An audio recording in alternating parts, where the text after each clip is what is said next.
ఎమ్మెల్యేగా ఉన్నాను కాబట్టి ఇవాళ ఎమ్మెల్సీ ఎన్నికలు జరుగుతున్నాయి.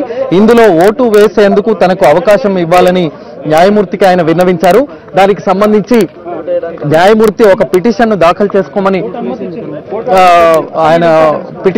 చేసుకోమని కోరిన నేపథ్యంలో వాదనలు వినిపించిన తర్వాత ఇప్పుడే న్యాయమూర్తి కూడా ఒక స్పష్టమైనటువంటి ఆదేశాన్ని జారీ చేశారు. రేవంత్ రెడ్డి ఓటు వేసుకునేందుకు కోర్టు అనుమతించింది, న్యాయమూర్తి కూడా అనుమతించారు. ఆయనకు రాజ్యాంగం కల్పించింది కాబట్టి ప్రస్తుతం ఆయన ఆరోపణలు మాత్రమే ఎదుర్కొంటున్నారు కాబట్టి ఇంకా దానికి సంబంధించినటువంటి ప్రూవ్ కాలేదు కాబట్టి ఆయన ఓటు వేసుకునేందుకు అనుమతిస్తూ కొద్దిసేపటి క్రితమే న్యాయమూర్తి దీనికి సంబంధించినటువంటి ఉత్తర్వులు వెల్లడించారు. అయితే ఇక్కడి నుంచి నేరుగా అసెంబ్లీకి రేవంత్ రెడ్డిని తీసుకువెళ్లేటువంటి అవకాశం ఉంది. మిగతా ఇద్దరు నిందితులు ఎవరైతే ఉన్నారో బిషప్ సెబస్టియన్ హరి అలాగే ఉదయ్ సింహను వాళ్లను జైలుకు తరలిస్తారు.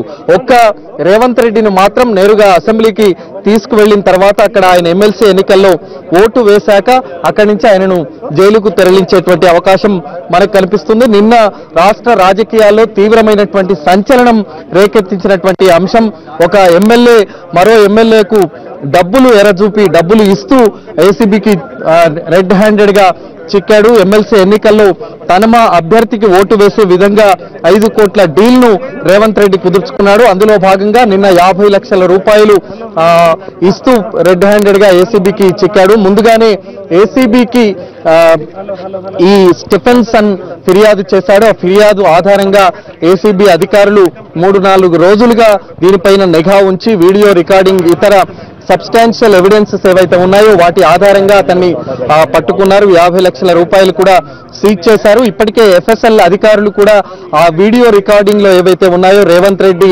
సంభాషణలు స్టీఫెన్సన్ తో జరిపినటువంటి సంభాషణలన్నింటినీ కూడా నిర్ధారించారు.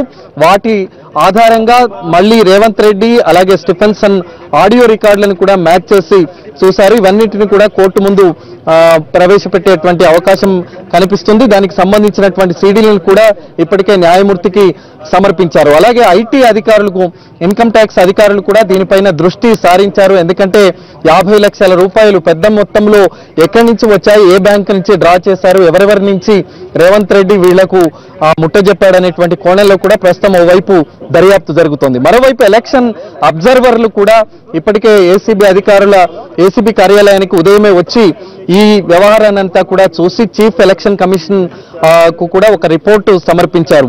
ఈ వ్యవహారాన్ని చాలా తీవ్రంగా పరిగణిస్తున్నారు కాబట్టి ఐటీ అధికారులు, ఎఫ్ఎస్ఎల్ అధికారులు అలాగే ఎలక్షన్ అబ్జర్వర్లు వీళ్ళందరూ కూడా దృష్టి కేంద్రీకరించి ఒక ప్రత్యేకమైనటువంటి రిపోర్టును సమర్పించారు.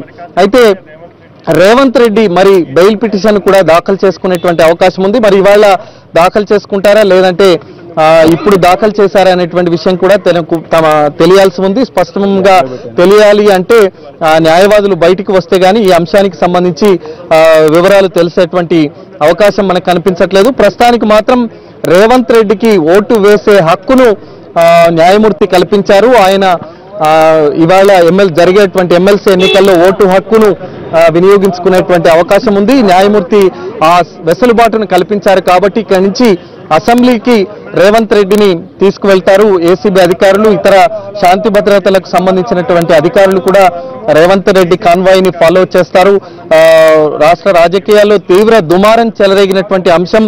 అలాగే పెద్ద ఎత్తున గట్టి బందోబస్తు మధ్య రేవంత్ రెడ్డి సహా ముగ్గురు నిందితులను కూడా న్యాయమూర్తి నివాసానికి తీసుకువచ్చారు. ఇంకా ఇక్కడే రేవంత్ రెడ్డి ప్రస్తుతం న్యాయమూర్తి నివాసంలోనే ఉన్నారు. ఆయనతో సహా బిషప్ హరి అలాగే ఉదయ్ సింహ వీళ్ళు ముగ్గురు కూడా న్యాయమూర్తి నివాసంలోనే ఉన్నారు.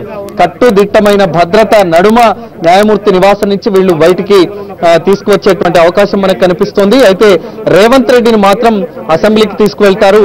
అసెంబ్లీలో ఆయన ఓటు హక్కు వినియోగించుకునేటువంటి అవకాశం కనిపిస్తోంది. నిన్న ఈ అంశం బయటికి వచ్చింది. దానికి సంబంధించినటువంటి వీడియోలన్నింటినీ కూడా ఏసీబీ అధికారులు విడుదల చేశారు. ఏ రకంగా డీల్ కుదుర్చుకుంది, 5 కోట్ల రూపాయల డీల్ కుదుర్చుకుంది. అందులో భాగంగా అడ్వాన్స్ గా 50 లక్షలు చెల్లించింది అనేటువంటి విషయాన్ని కూడా అందులో ఆ వీడియోలు చాలా స్పష్టంగా చూపుతున్నాయి. FSL అధికారులు కూడా నిర్ధారించారు. ఉన్నటువంటి వీడియో రికార్డింగ్ లో ఎవరైతే సంభాషణలు జరిపినటువంటి స్టీఫెన్సన్ అలాగే రేవంత్ రెడ్డి ఉన్నారు, దానికి సంబంధించి మళ్ళీ వీళ్ళు ప్రత్యేకంగా రేవంత్ రెడ్డిని అలాగే స్టీఫెన్సన్ వీడియో ఆడియో రికార్డులను కూడా చేశారు. కాబట్టి ప్రస్తుతం న్యాయవాదులు బయటకు వస్తున్నారు, వాళ్ళను మాట్లాడుతున్నారు.